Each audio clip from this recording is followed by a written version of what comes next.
Pastor, as he comes to bring the word. This is going to be exciting.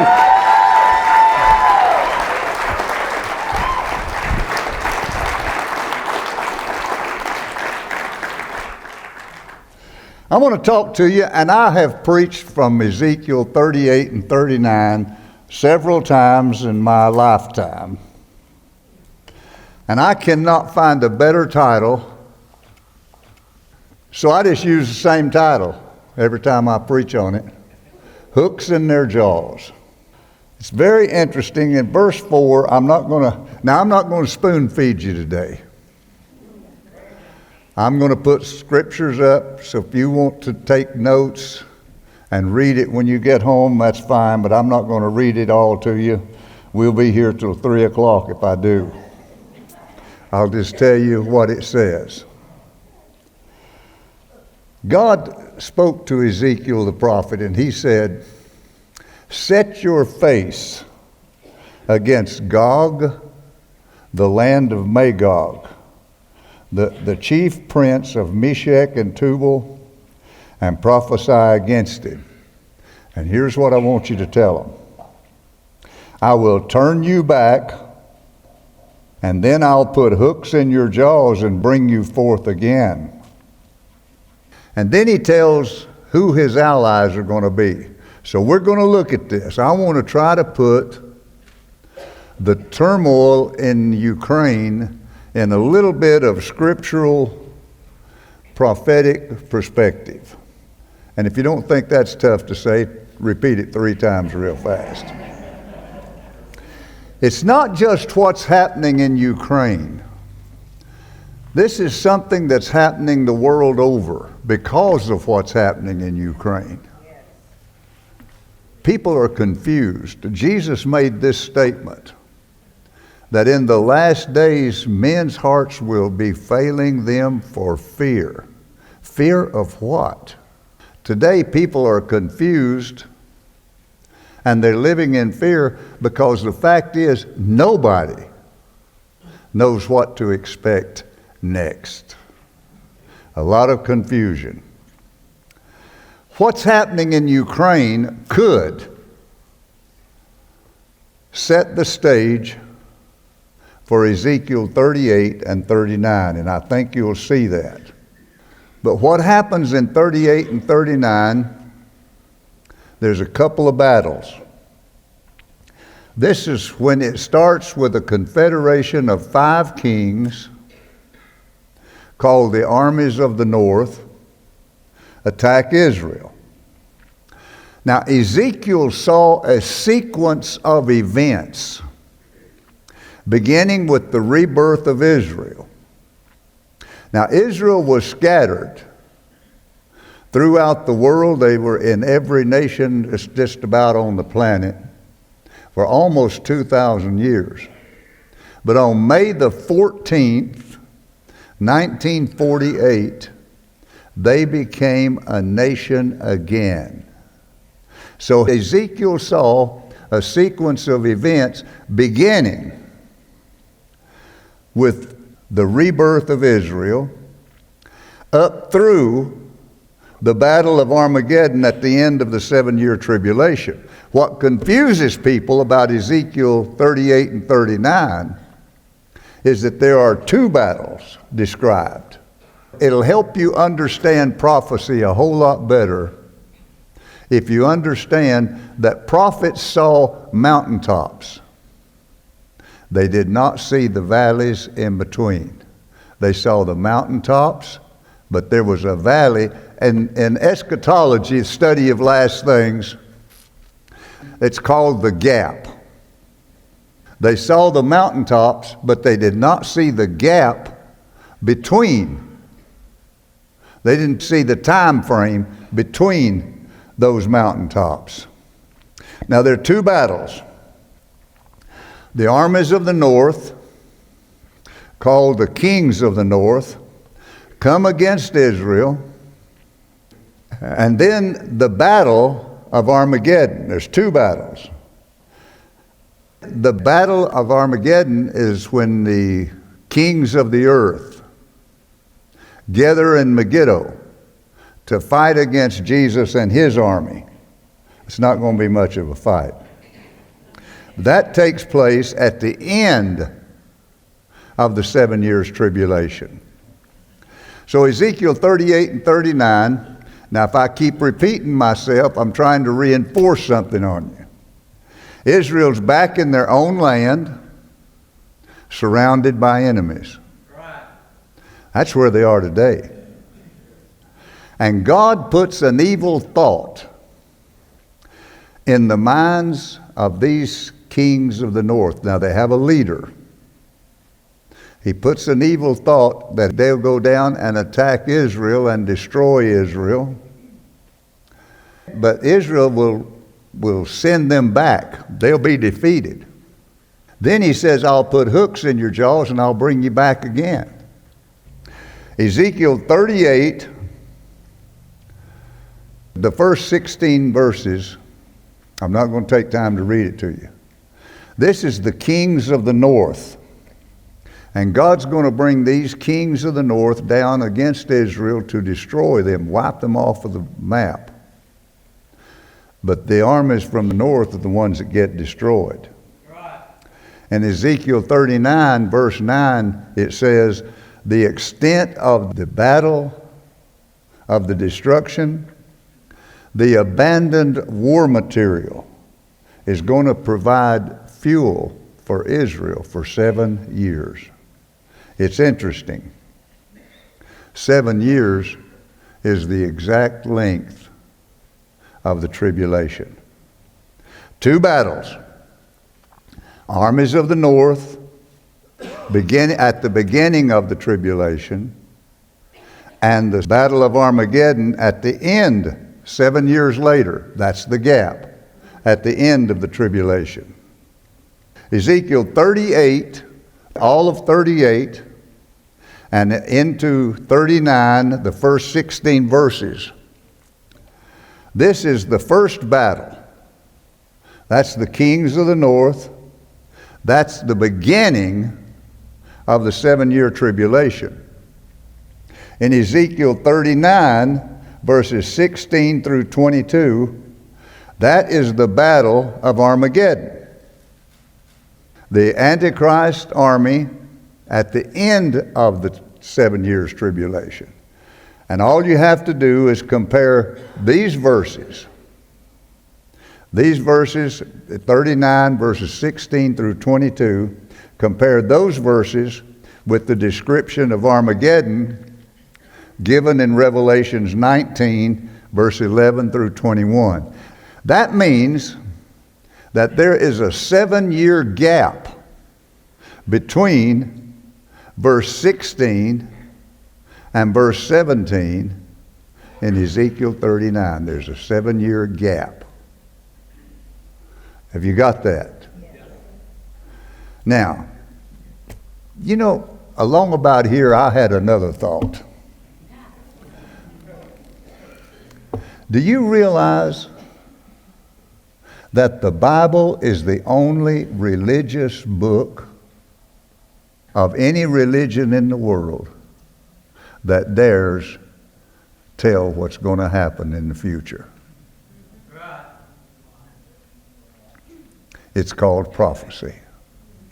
No other religious book, I don't care what book you choose, what religion you choose, none of them will dare make a prediction of what's going to happen in the future.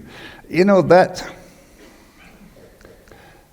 builds my faith and encourages me to understand and realize that God told us 2,500 years ago exactly what was going to be happening in the headlines today. Now that may not do a thing for you, but it blesses me. Ezekiel 38, verses 1 through 6. I'm going to read it now because I have a purpose again. He told Ezekiel, you set your face against Gog, the land of Magog, the chief prince of Meshech and Tubal, and prophesy against him, and tell them, I'm going to bring you down to attack Israel. You'll be defeated. You'll go back, and then I'll put hooks in your jaws, and I'll bring you back against Israel and show you again. You're not going to wipe them off of the face of the earth. And then in verse 5, he starts to tell who is going to be the allies of these 5 kings. Persia, Ethiopia, Libya, verse 6, Gomer and all his bands, and the house of Togarmah of the north quarters. He tells us who Gog and Magog is, where they're from, who their allies are, what's going to happen, and when it's going to happen. Now this begins to get extremely interesting along about here. Gog is the ruler. Magog is the land that he rules. Now I wrote down some different things as I did some research on this, but I wrote it down separate from my notes. In Genesis 10, first 2 verses, these are the generations of the sons of Noah. Now this is after the flood. Shem, Ham, and Japheth. That's the 3 sons that he had. And then it starts telling the descendants, the sons of Japheth, Gomer and Magog, Tubal, Meshach, and Tyrus. Now listen, Meshach is the southern part of Russia that reaches down into Turkey and Iran. Tubal is the land east and north of Iran. But it's interesting, Ukraine is Gomer. Turkey is Togarmah. Why is Russia so interested in Ukraine? Because Ukraine must be either allied with or under the control of Russia for this prophecy to be fulfilled. Ezekiel 38:12 says they're going to go down to take a spoil. What spoil could they be after in Israel? They have no natural resources. They have no spoil that anybody would want, except the fact Israel has set aside 99,000 acres that they have discovered a vast deposit of oil. This is some of the research I had to do separately. That's why they will go down, because Russia has got to have access to all of the Middle Eastern oil, because once he does that, he can control the world. All he has to do is cut off the oil supply. I'm just telling you some things that I see. He tells us who the allies are. He talks about Persia. He mentions them first.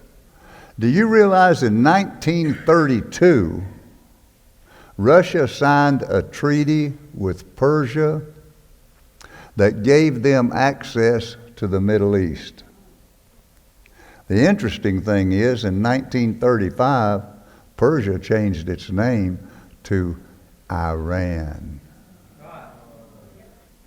Gomer was another son of Japheth.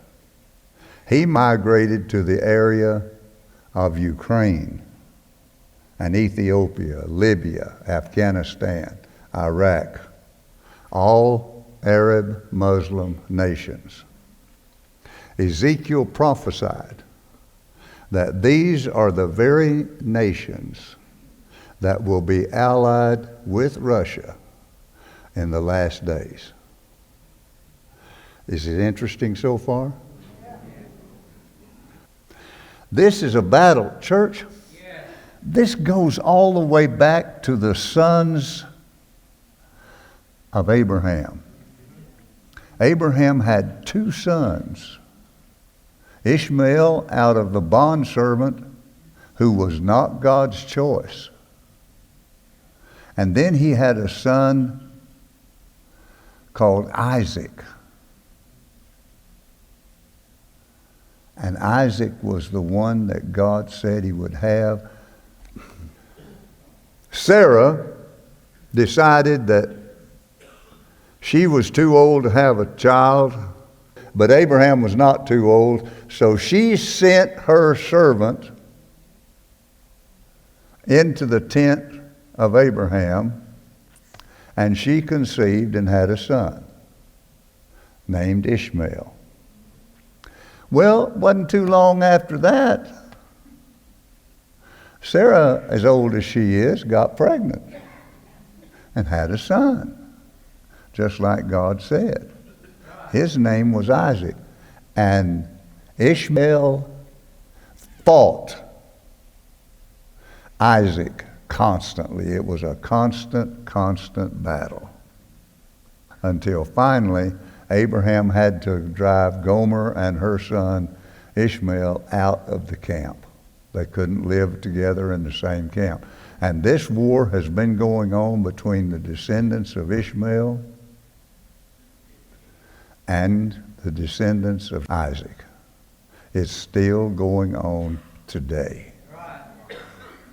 And has been ever since. Are you okay so far? You want to quit? You sure? When is all of this going to come to pass? Let's positionize. I couldn't think of a better word. Positionize. I'm not even sure that's a good word.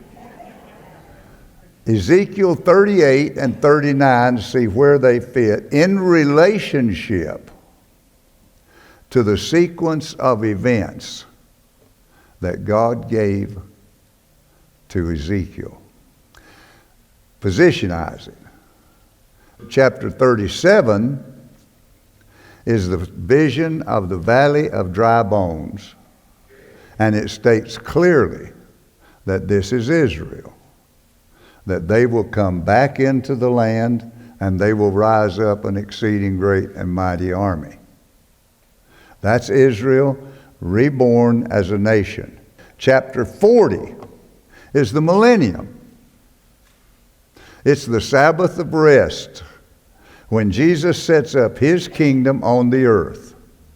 So between 37, the rebirth of Israel, and 40 is 38 and 39.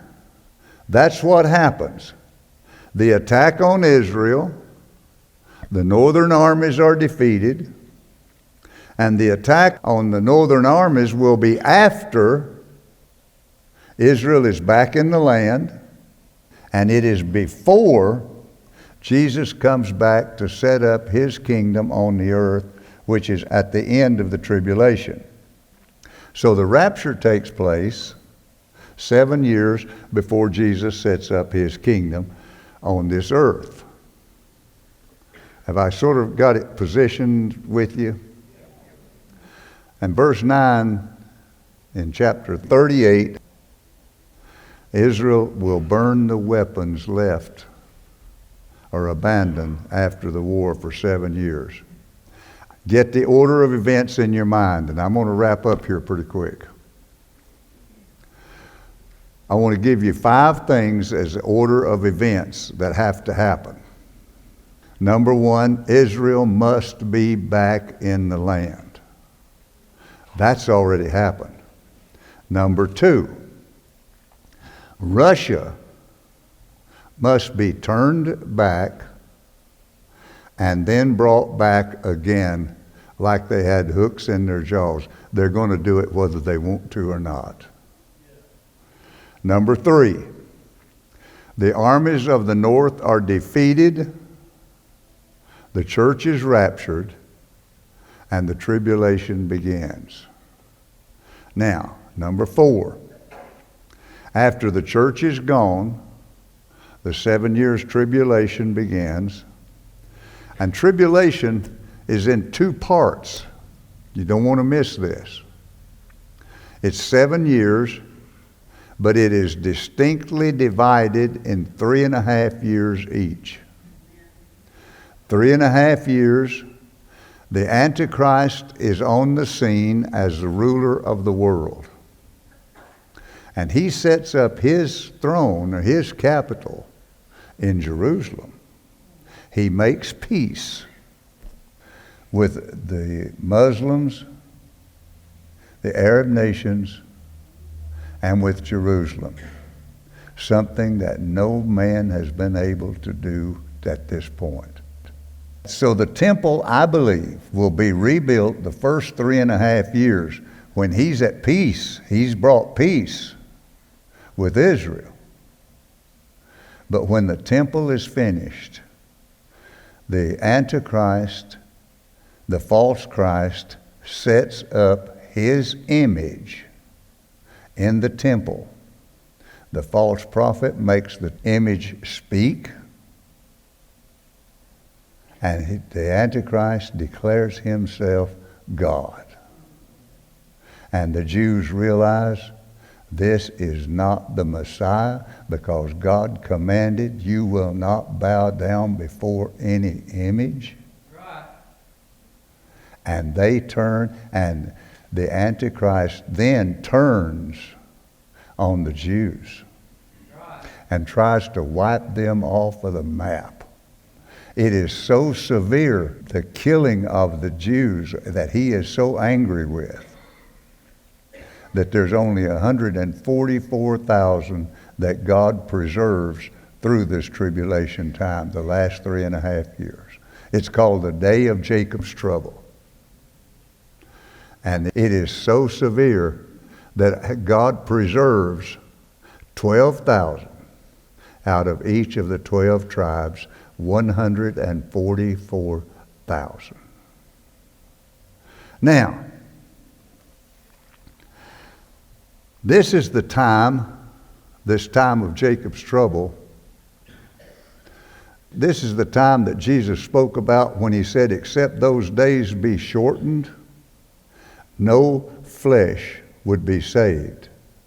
But for the elect's sake, those days will be shortened. Now, the elect is not the church. The elect is the Jews.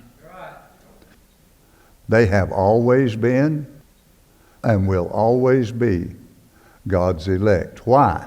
Because God chose them to bring the Messiah into the world. Amen. God says he was married to Israel, and he doesn't believe in divorce.